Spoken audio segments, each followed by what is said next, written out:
And you best believe these owners are going to be scouring the market for who can reel in the big fish, the biggest fish of them all, Caitlin Clark.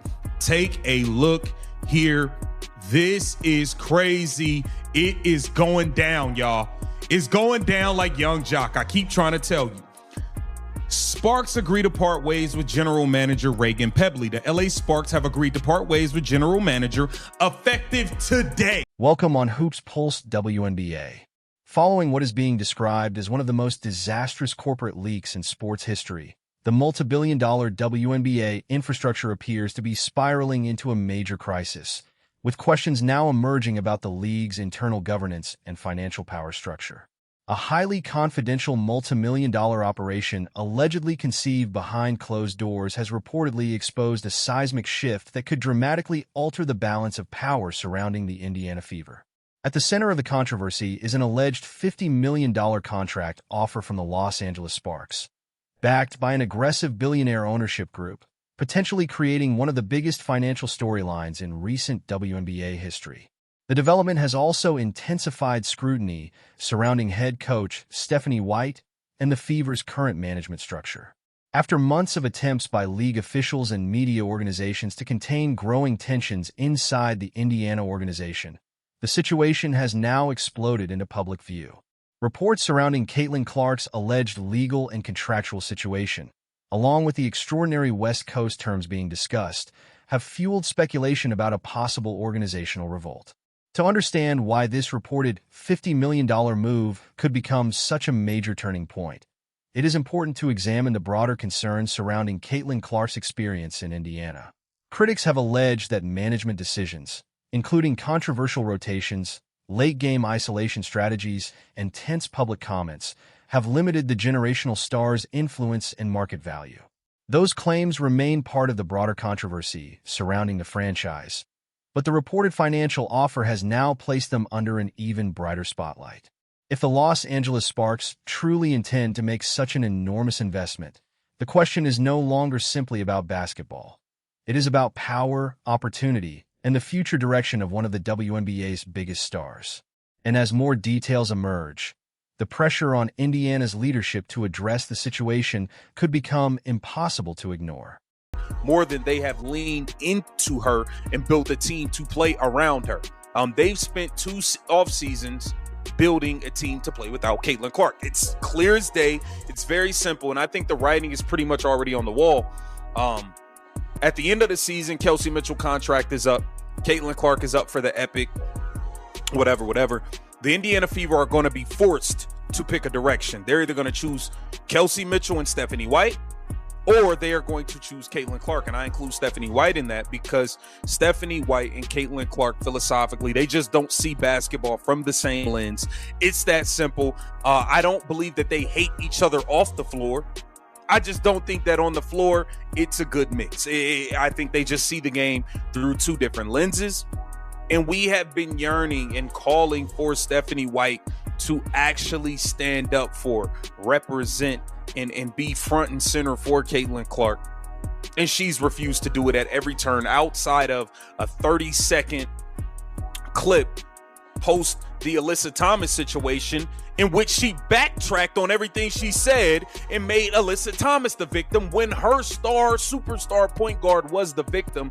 It just makes no sense how Stephanie White has gone about this. And you see the things that LA Sparks doing. You got Cameron Brink, who's friends with Caitlin Clark. You got Kate Money Martin. From her own bench, Caitlin Clark reportedly faced an unsettling level of institutional silence, despite the remarkable milestones she continued to accomplish.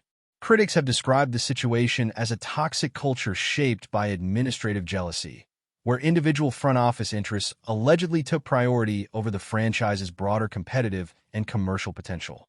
The coaching staff appeared to believe they could continue limiting the sport's most valuable asset without facing immediate financial consequences.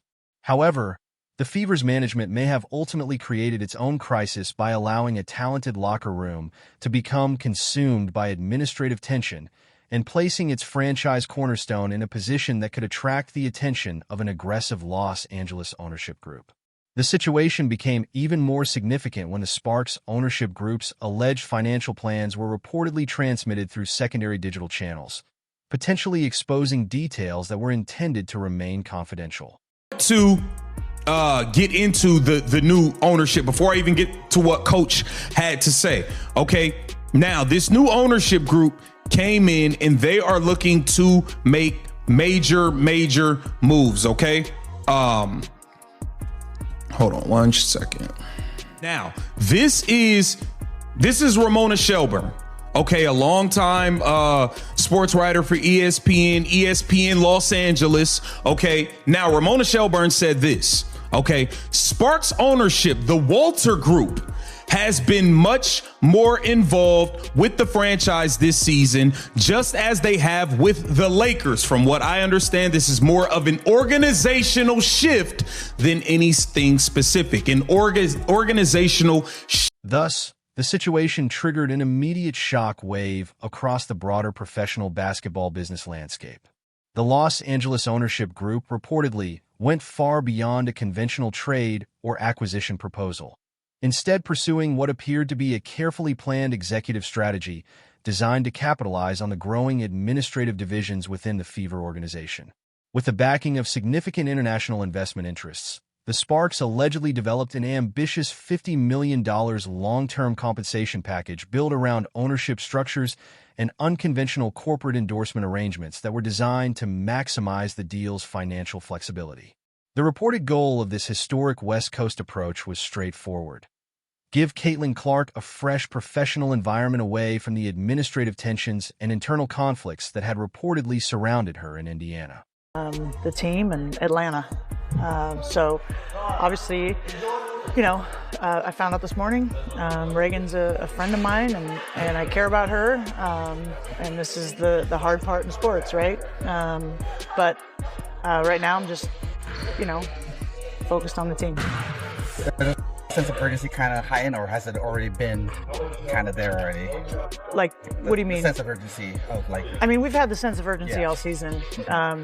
We've had just peaks and valleys with how we've played and who we've had active and injured and stuff. But I feel like we're playing.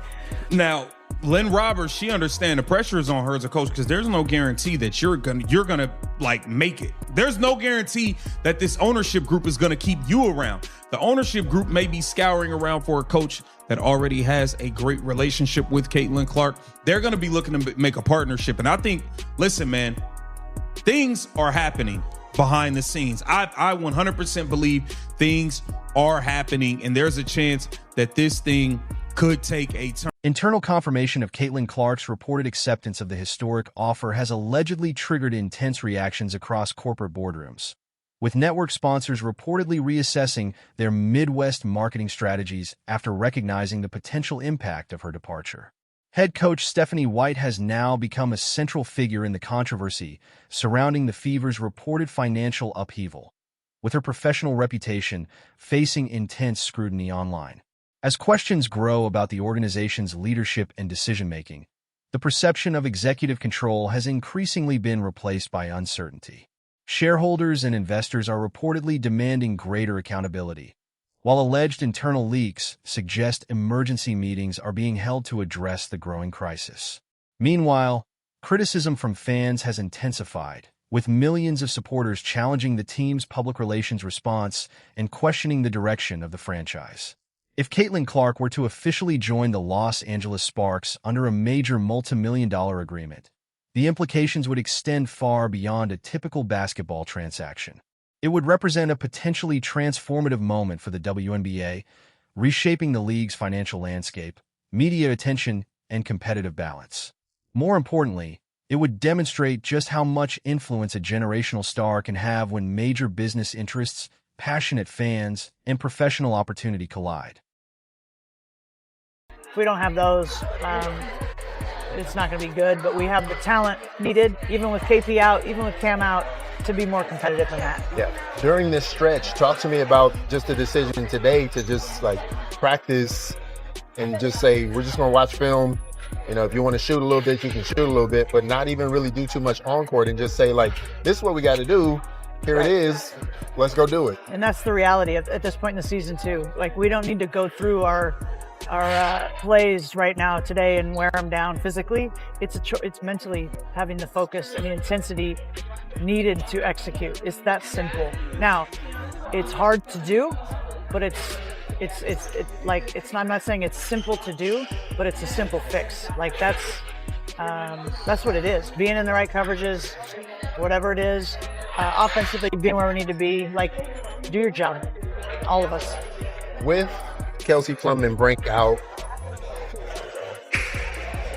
you need more than just the starter. You're always going to need more than starters, but in particular, you're definitely going to need more from the bench. This last game, you played everybody, right? And everybody had a decent amount of minutes. What do you want to see from when you mix in players like Kate Martin and, maybe Peely this week and Kiana Williams and just Emma Cannon, she got some quality time. Park, like whoever it is, like what do you want to see from these bench players when they're kind of in the mix with the starters to kind of just keep it going? Well, they got to bring life off the bench, play with some confidence. And again, it's player 1 through every DB player. Like, execute what we're supposed to be doing. Be focused, be in the moment. Don't be thinking about the shot you missed or the foul you didn't get or the turnover you had or the fact that your player just scored. Like, next play mentality. It takes a level of toughness mentally. That's what I need from everybody. With this stretch, have you considered going to more of a hockey substitution? I noticed there are a couple teams in the league, they just be popping players out there. And I looked at, like, for example, I looked at the Valkyries the other day, and like even the minutes, it looked like an AAU team. The minutes, it's just